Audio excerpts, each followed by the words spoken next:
Shalom Bapak Ibu Saudara kasih dalam Tuhan. Kita bersyukur kita ada dalam ibadah streaming pada saat ini. Dan kita memasuki bulan baru yaitu bulan Mei tahun 2020. Dan saya berdoa Bapak Ibu semua, kita mau fokus kepada Tuhan dan sebentar akan mendengarkan firman Tuhan. Mari kita akan berdoa. Bapa Surgawi, terima kasih kami akan merenungkan firman-Mu. Kami percaya firman-Mu memberkati kami pada hari ini, sebab janji firman-Mu ya dan amin. Firman-Mu pelita bagi kaki kami dan terang bagi jalan kami. Mari Roh Kudus terangi kami semuanya. Di dalam nama Tuhan Yesus Kristus kami sambut kebenaran firman Tuhan. Haleluya. Yang siap sama katakan amin. Bapak Ibu saudara dalam Tuhan, kita ada di bulan Mei. Ini adalah minggu pertama dan kita tetap bersyukur kepada Tuhan. Kita masih ada sebagaimana kita ada. Bapak Ibu yang ada di rumah, tetap bersukacita, tetap mengucap syukur. Tuhan baik dalam kehidupanmu. Yakin percayalah bahwa badai akan segera berlalu dan pertolongan Tuhan tidak pernah terlambat dalam kehidupan kita. Hari ini kita akan merenungkan firman Tuhan dengan tema kepastian hidup.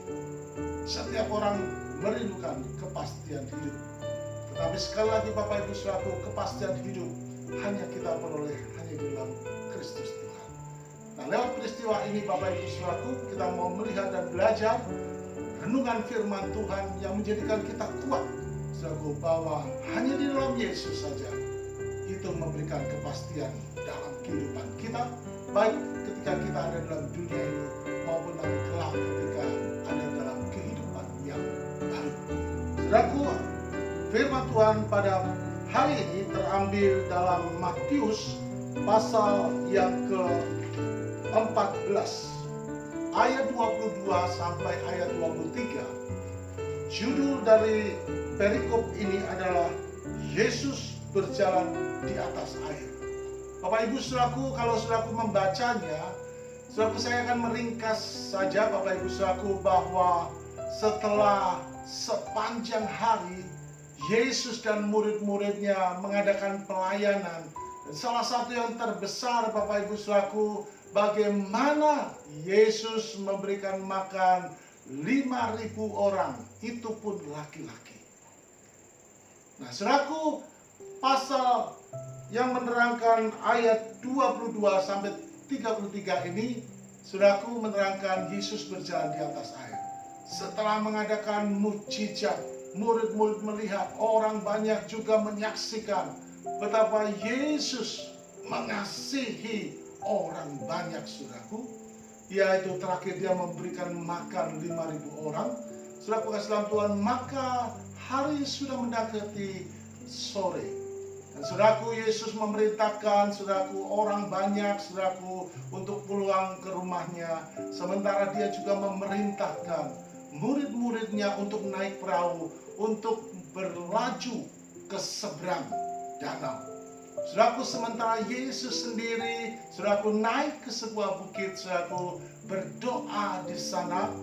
Dan dia seorang diri berjumpa dengan Bapaknya, bersekutu dengan Bapaknya. Saudaraku, Alkitab menceritakan sementara di satu sisi Petrus dan murid-murid naik perahu, Saudaraku, ya, beberapa mil kemudian terjadi satu peristiwa, yaitu angin sakal yang membuat keadaan danau, yang membuat gelombang, yang membuat badai. Saudaraku bisa membayangkan, kalau angin sakal, badai, angin puting beliung itu menghantam pada satu daerah, maka yang terjadi adalah bahwa tekanan yang ada itu menjadikan laut atau danau yang tadinya tenang menjadi bergelora, menjadi kacau, menjadi badai. Dan Bapak Ibu Saudaraku, itu dialami murid-murid Tuhan. Petrus dan kawan-kawan mengalaminya, Bapak Ibu Saudaraku, ya, sehingga mereka seorang yang ahli pun, Saudaraku, dia seorang nelayan pun, Saudaraku, mengalami ketakutan. Alkitab menceritakan setelah Yesus selesai berdoa, maka Yesus tahu apa yang terjadi terhadap murid-muridnya. Maka dia menghampiri murid-muridnya dengan kuasanya. Yesus berjalan di atas air, menghampiri murid-murid yang ada di kapal beberapa mil jauhnya. Saudaraku, murid-murid karena takut, karena panik, saudaraku. Dia melihat Yesus bukan sebagai pribadi yang kuasa, tetapi karena ketakutan itu menutupi mata rohani mereka, sehingga mereka berteriak, "Itu hantu." Mereka berteriak ketakutan, mereka berseru ketakutan. Tetapi Yesus berkata, khususnya ayat yang ke-27, dia berkata, tetapi segera Yesus berkata kepada mereka, "Tenanglah, aku ini, jangan takut." Bapak Ibu saudara dalam Tuhan, Yesus berkata, "Tenanglah, aku ini, jangan takut." Nah, Bapak Ibu saudaraku, mendengar ini, Petrus memberanikan diri saudaraku untuk menantang Yesus. Dia berkata pada ayat selanjutnya, lalu Petrus berseru dan menjawab dia, "Tuhan, apabila Engkau itu, suruhlah aku datang kepadamu berjalan di atas air." Kata Yesus, "Datanglah." Maka Petrus turun dari perahu dan berjalan di atas air mendapatkan Yesus. Tetapi ketika dirasanya tiupan angin, takutlah ia dan mulai tenggelam dan berteriak, "Tuhan, tolonglah aku." Segera Yesus mengulurkan tangannya, memegang dia dan berkata, "Hai orang yang kurang percaya, mengapa engkau bimbang?" Lalu mereka naik ke perahu dan angin pun redalah.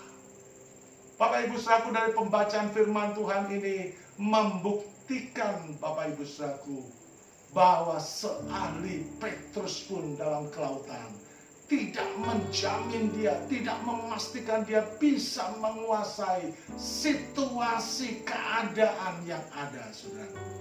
Angin sakal sedemikian menerpa perahu murid-murid dan murid-murid menjadi takut. Tapi berita sukacitanya, Yesus datang kepada murid-murid. Dia menghampiri dan berkata, "Tenanglah, ini aku, jangan." Saudaraku, di dunia ini tidak ada kepastian. Saudaraku masih ingat, memasuki tahun 2020, Bapak Ibu saudaraku, banyak peristiwa yang menjadikan kita tidak pasti. Banyak peristiwa yang menjadikan kita takut. Tahun ini benar-benar merupakan tahun di mana memasuki peperangan, memasuki tantangan yang hebat, Bapak Ibu.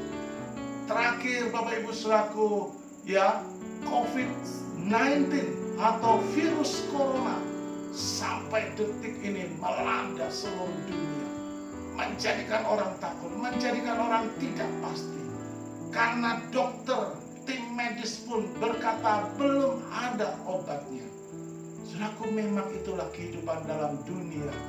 Dunia tidak bisa memberikan kepastian. Mungkin kita berpikir Bapak Ibu saudaraku bahwa kita sudah merencanakannya dengan baik. Tetapi saudaraku bisa melihat dengan peristiwa ini, baik perusahaan, baik keluarga, baik usaha sedang dilanda seolah-olah seperti angin sakal. Dan seolah-olah kita seperti murid-murid Tuhan tidak berdaya. Siapapun tidak bisa memberikan kepastian. Tapi kita bersyukur sekali lagi lewat pembacaan ini, saudaraku, setelah Yesus mendatangi murid-murid, ya, setelah Yesus bersama pada akhirnya di dalam perahu, saudaraku, di satu peristiwa lagi Yesus berkata, "Diam, tenanglah." Maka angin badai, angin sakal, badai yang melanda murid-murid di perahu mereka, saudaraku, menjadi tenang. Apa yang kita bisa petik dari pembacaan Alkitab kita pada hari ini, Bapak Ibu saudaraku? Saudaraku dan saya pastikan bahwa hanya Yesuslah yang sanggup memberikan kepastian hidup. Dan saudaraku, mari kita belajar ini, apa yang menjadi dasar dan jaminan apa yang Tuhan berikan bagi kita, bahwa Dia hanya satu-satunya yang bisa memberikan jaminan hidup. Kemudian pertanyaan berikutnya, apa saja yang perlu kita lakukan Bapak Ibu Saudara supaya kita boleh menerima jaminan kepastian hidup? Bapak Ibu Saudara, mari kita buka di dalam Ibrani pasal yang ke-10. Kita akan mau belajar bahwa hanya Yesuslah yang menjadi jawaban hidup kita. Saudaraku harus ingat, dalam dunia ini kita hanya sementara.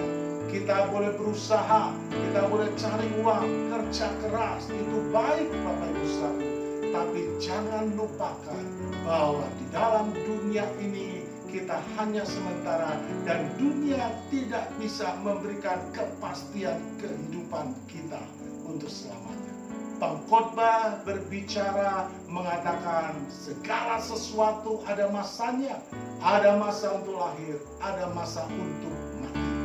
Bapak Ibu Saudara, kita tidak tahu hari esok bagaimana, tetapi saudaraku yang harus kita pegang, ya, bahwa hanya Yesus yang sanggup memberikan kepastian hidup.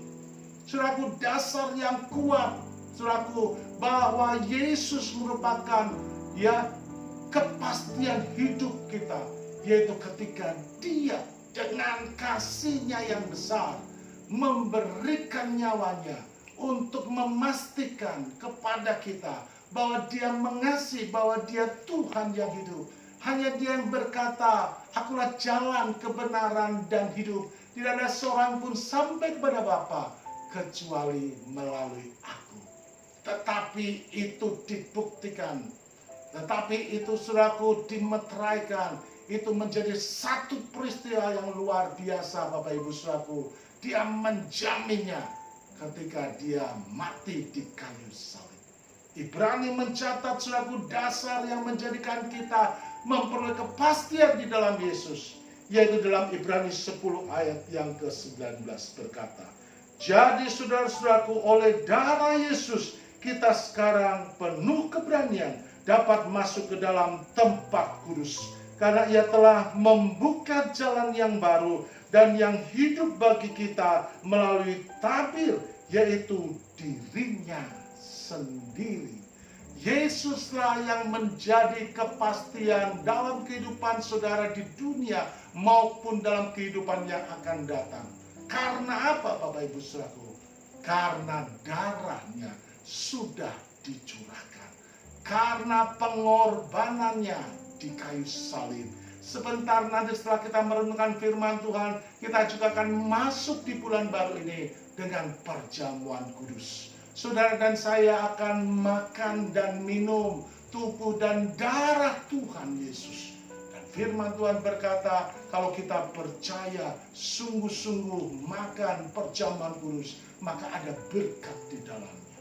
Terlebih berkat kepastian kehidupan kekal yang saudaraku dan saya dijanjikan oleh Tuhan. Firman Tuhan ayat yang ke-19 20, saudaraku, darah Yesus inilah menjadi dasar jaminan kepastian dalam kehidupan kita di dalam dunia ini sekarang sampai selama-lamanya. Yang kedua Bapak Ibu saudaraku, ya kita bisa melihat ayat yang ke-21, dasar apa yang menjadikan kepastian dalam kehidupan kita. Firman Tuhan ini berkata, dan kita mempunyai seorang imam besar sebagai kepala rumah Allah. Saudaraku dan saya punya imam besar yang tugasnya adalah membela kita, berdoa untuk kita, menguatkan kita, memberikan kepastian, memberikan jaminan. Makanya saudara kasih Tuhan, ada 365 kata jangan takut di dalam Alkitab saudaraku. Itu membuktikan bahwa Tuhan mau menjadikan kita, mau mengatakan kepada kita supaya kita tetap pasti, tetap percaya hanya Yesus yang menjadi jalan keselamatan dalam kehidupan saudara. menjadi jawaban untuk setiap problem kita. Olehnya tetap kuat dalam Tuhan, jadikan dia imam besar kita. Datang kepada dia, karena sebagai imam besar, Yesus akan membela kita. Amin. Nah, saudaraku kasih dalam Tuhan, apa yang harus kita lakukan Bapak Ibu saudaraku, supaya kita boleh menerima kepastian kehidupan kita?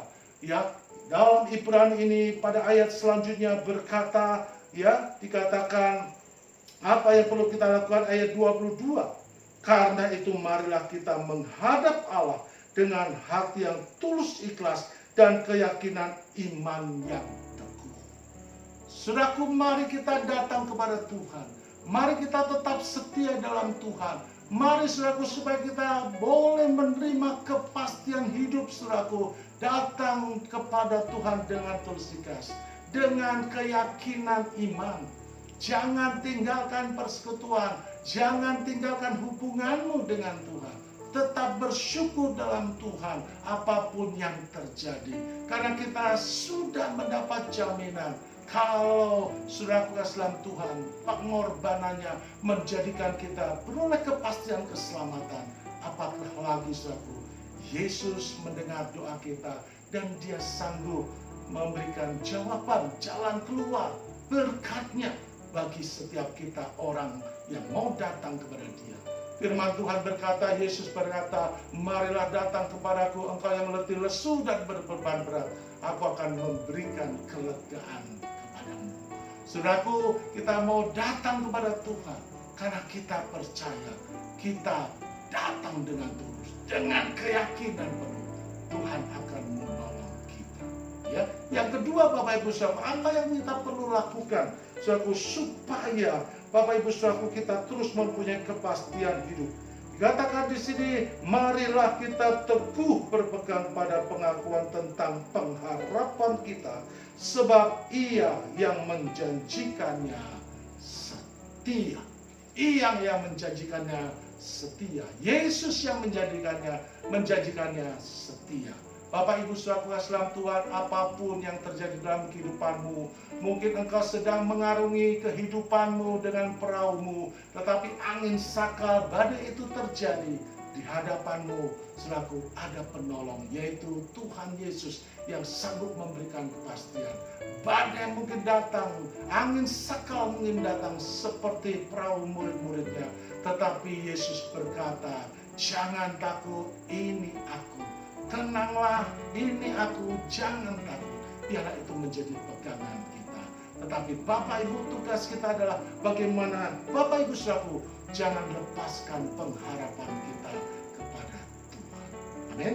Bapak Ibu saudaraku, yang berikutnya, yang ketiga adalah apa yang harus kita lakukan supaya kita boleh menerima kepastian hidup, yaitu mari kita perhatikan ayat selanjutnya yang 24. Dan marilah kita saling memperhatikan supaya kita saling mendorong dalam kasih dan dalam pekerjaan yang baik.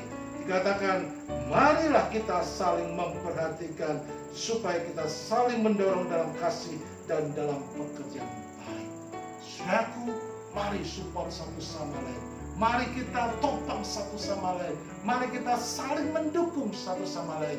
Yang lemah kuatkan, yang dalam keadaan kusal saudaraku, mari doakan saudaraku. Kita yakin percaya, kalau kita rukun di dalamnya, saudaraku yang kasih Tuhan, kita akan boleh menerima berkat yang daripada Tuhan. Itulah Bapak Ibu saudaraku, poin ketiga, bahwa mari Bapak Ibu saudaraku, selain kita datang dengan tulus, dengan iman yang teguh, dengan pengharapan yang tetap dalam Tuhan.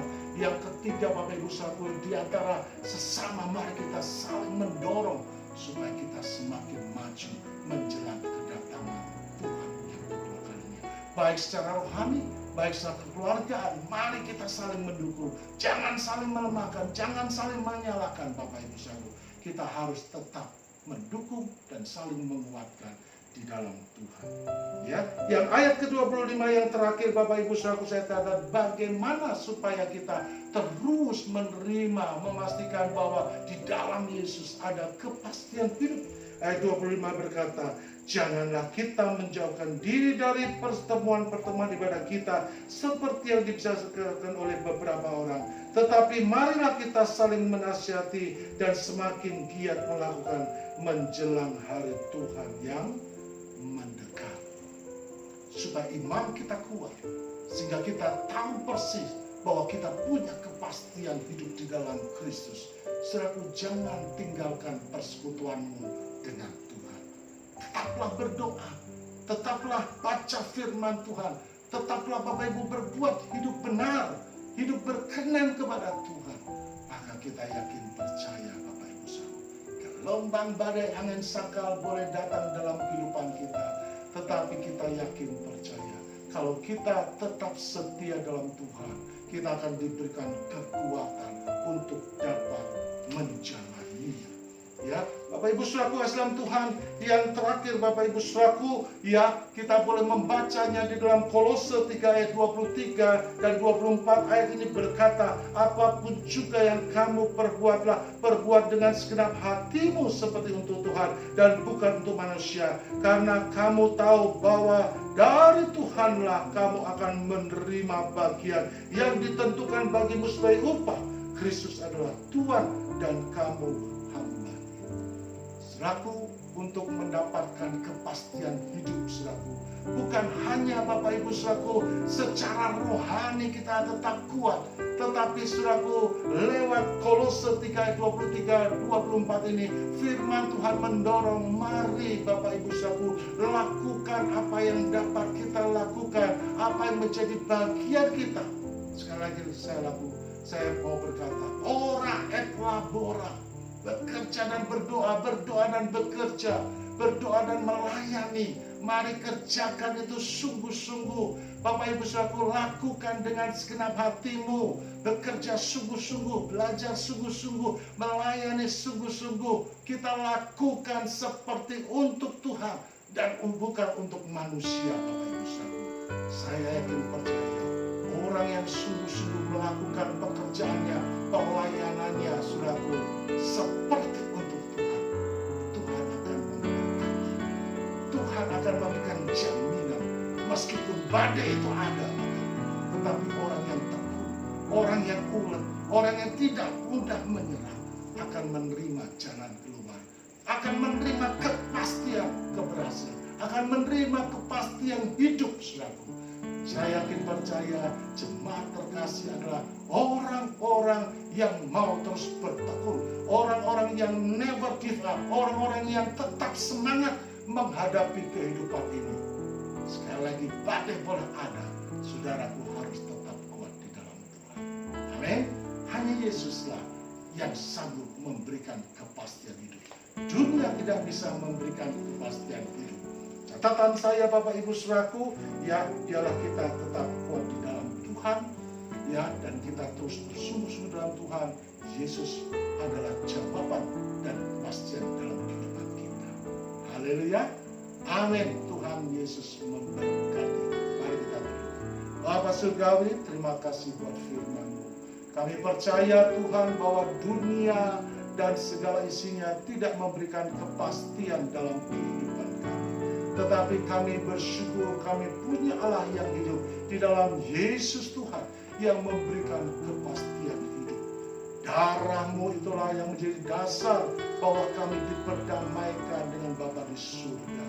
Kami juga percaya kepada imam besar kami yang senantiasa berdoa dan membela kami. Dan kami bersyukur Roh Kudus yang ada dalam kehidupan kami, itulah yang menjadi meterai jaminan sampai kami memperoleh keselamatan yang kekal. Olehnya firman-Mu juga mengajarkan Tuhan untuk kami senantiasa mencari Tuhan, datang kepada Tuhan dengan tulus dan ikhlas, dengan keyakinan iman yang teguh. Biarlah kami tidak lepas dari pengharapan kami. Biarlah kami saling mendukung satu sama lain, dan biarlah kami tidak tinggalkan ibadah-ibadah kami. Karena kami yakin percaya Tuhan, kalau yang menjadi bagian kami sudah kami lakukan. Ora et labora, apa yang kami lakukan, kami kerjakan sungguh-sungguh seperti untuk Tuhan. Tuhan pasti akan memberikan pertolongan, keberhasilan, dan jalan keluar. Berkati umat-Mu, berkati hamba-hamba-Mu yang sudah mendengarkan firman Tuhan pada saat ini, dan kami percaya Tuhan, ke depan kami akan melihat hari esok yang penuh harapan karena janji-Mu ya dan amin, dan Engkau Tuhan yang besar, Allah yang berkuasa atas kehidupan kami di bumi dan di surga. Pujilah nama-Mu. Sebentar kami akan juga masuk dalam perjamuan kudus. Biarlah kuduskan dan sucikan kami semuanya Tuhan, supaya kami layak dan berkenan kepadamu. Kami sambut perjamuan kudus ini hanya di dalam nama Tuhan Yesus. Roti melambangkan tubuh Tuhan Yesus. Sebelum saudaraku memakannya, dengarkan firman Tuhan. Sebab apa yang telah kuteruskan kepadamu telah aku terima dari Tuhan, yaitu bahwa Tuhan Yesus pada malam waktu ia diserahkan mengambil roti, dan sesudah itu ia mengucap syukur atasnya. Ia memecah-mecahkannya dan berkata, inilah tubuhku yang diserahkan bagi kamu, perbuatan ini menjadi peringatan akan aku. Bapak Ibu saudara Islam Tuhan, percayakan saudaraku bahwa roti yang akan kita pecahkan dan siap kita makan adalah persekutuan dengan tubuh Kristus. Amin. Mari makan dengan percaya di dalam nama Tuhan Yesus Kristus.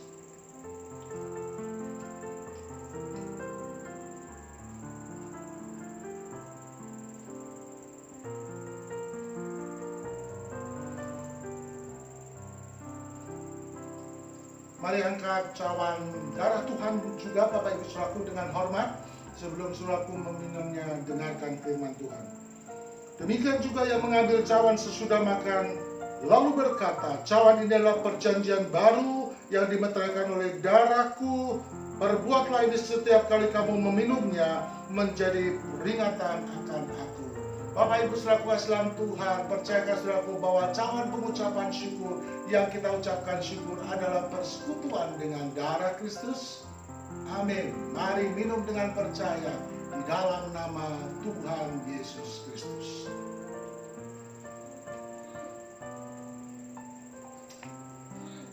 Mari mengucap syukur kepada Tuhan buat firman-Nya. Demikian juga buat tubuh dan darah Tuhan yang sudah kita makan dan minum. Bapa Surgawi, terima kasih sekali lagi kami naikkan kepadamu. Engkau yang memberikan kepastian hidup bagi umat-Mu Tuhan. Kami juga percaya dan sungguh bersyukur buat firman-Mu. Demikian juga tubuh dan darah-Mu yang sudah kami terima saat ini. Berkat-Mu ada bagi kami semuanya, iman, kekuatan, pengharapan bagi kami menjalani kehidupan sisa hidup kami. Biarlah penyertaan Tuhan sempurna. Terima kasih, segala puji syukur kami kembalikan bagi-Mu hanya di dalam Kristus Yesus, Tuhan dan Juru Selamat. Kami mengucap syukur buat firman Tuhan dan juga perjamuan ini. Terima kasih, dalam nama Tuhan Yesus kami berdoa. Amin. Baik Bapak Ibu saudaraku Islam Tuhan, sebelum kita mengakhiri ibadah kita saat ini, tetap kuat di dalam Tuhan. Saya sebagai Gembala Sidang mendorong Bapak Ibu saudaraku terus andalkan Tuhan, hadapi setiap keadaan yang ada. Saudaraku tetap semangat di dalam kehidupan kita, saling memberikan kekuatan. Jangan lupakan Tuhan, sertakan Tuhan di dalam kehidupan kita. Haleluya. Tuhan Yesus memberkati. Memasuki bulan Mei yang baru ini, ada sinar terang Tuhan yang menyertai Bapak Ibu semuanya. Baik, kita akan berdoa menutup doa persekutuan pada saat ini. Bapa Surgawi, sekali lagi kami berdoa buat kami semuanya, kiranya Tuhan memberkati bangsa ini, Tuhan sembuhkan bangsa ini, Tuhan tolong pemerintahan yang ada, Tuhan sembuhkan bangsa ini, Tuhan tolong setiap pasien-pasien yang ada di rumah sakit, Tuhan berkenan dengan sakit COVID-19, Tuhan jamah sembuhkan. Tolong dokter perawat yang ada, Tuhan tolong semuanya supaya mereka juga dilindungi, diberkati Tuhan. Pemerintah dari Bapak Presiden sampai yang terbawah pun Tuhan memberkati. TNI, Polri, demikian semua aparat yang ada. Biarlah bangsa ini bergandeng tangan, bersatu melawan corona dan menang karena bersama dengan Tuhan Yesus. Selamatkan bangsa ini, Tuhan memberkati bangsa ini, memberkati buat gereja Tuhan, hamba-hambamu, jemaatmu, khususnya jemaat Solidio dan hamba-hambamu Tuhan. Di Solidio diberkati Tuhan, diberikan kekuatan perlindungan, Tuhan menyertai kami semuanya. Kami mau memasuki bulan yang baru, yaitu bulan Mei. Kiranya penyertaan Tuhan, belas kasih Tuhan senantiasa ada. Bapak Ibu Saudara dalam Tuhan, mari angkat kedua belah tanganmu sebelum kita berpisah. Terimalah berkat Tuhan. Bapak Ibu Saudara dalam Tuhan, sekarang terimalah berkat kasih karunia, damai sejahtera, perlindungan dari Tuhan Yesus. Dan biarlah Roh Kudus menyertai hidupmu, memberkatimu dari sekarang sampai selama-lamanya. Pribadi lepas pribadi, keluargamu, usaha pekerjaanmu, dan apa saja yang kau kerjakan bagi kemuliaan Tuhan, Tuhan menjadikannya berhasil. Sekarang terimalah berkat Tuhan yang kita minta dan belaskan hanya dalam satu nama yang ajaib, dalam nama Allah Bapa, Allah Putra, dan Roh Kudus, dalam nama Tuhan Yesus Kristus. Terimalah berkat Tuhan. Yang percaya sama katakan amin. Selamat hari Minggu, selamat memasuki bulan Mei. Tuhan Yesus memberkati kita semuanya.